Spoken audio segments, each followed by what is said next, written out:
నమస్తే అన్న అందరికీ నమస్కారం. కువైట్ లోని ప్రవాసులను లక్ష్యం చేసుకుని కొందరు దుండగులు ఎవరైతే ఉన్నారో, ముఖ్యంగా కువైటీలు ఎవరైతే ఉన్నారో వాళ్ళను లక్ష్యం చేసుకుని పోలీసుల వలె నటిస్తూ దొంగతనాలకు పాల్పడుతూ ఉన్నారు. జాగ్రత్తగా ఉండండి.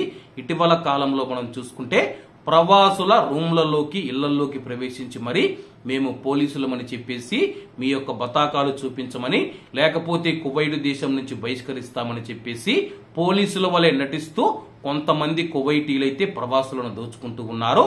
దీనికి సంబంధించి పోలీసులు స్థానిక మీడియాతో మాట్లాడుతూ మేము ఎవరి ఇళ్లకు వెళ్లమని చెప్పేసి పోలీసులు గుర్తుంచుకోవాలని చెప్పేసి ఇలా వస్తూ ఉన్నారంటే కానీ వాళ్ళు నకిలీ పోలీసులని గుర్తు పెట్టుకోవాలని చెప్పి ప్రవాసులకు పోలీసులు అయితే తెలపడం జరిగింది.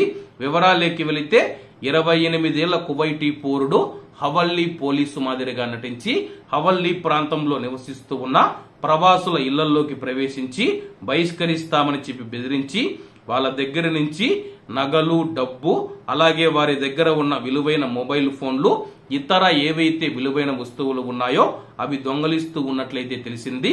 అలాగే ఈ యొక్క కేసు మనం చూసుకుంటే ఫిబ్రవరి 12వ తేదీన హవల్లీ పోలీస్ స్టేషన్ లో 62 సంవత్సరాలు మరియు 59 సంవత్సరాల వయసు గల ఇద్దరు ప్రవాసులు పోలీస్ స్టేషన్ లో ఫిర్యాదు చేయడంతో ఈ యొక్క కేసు వెలుగులోకి వచ్చింది.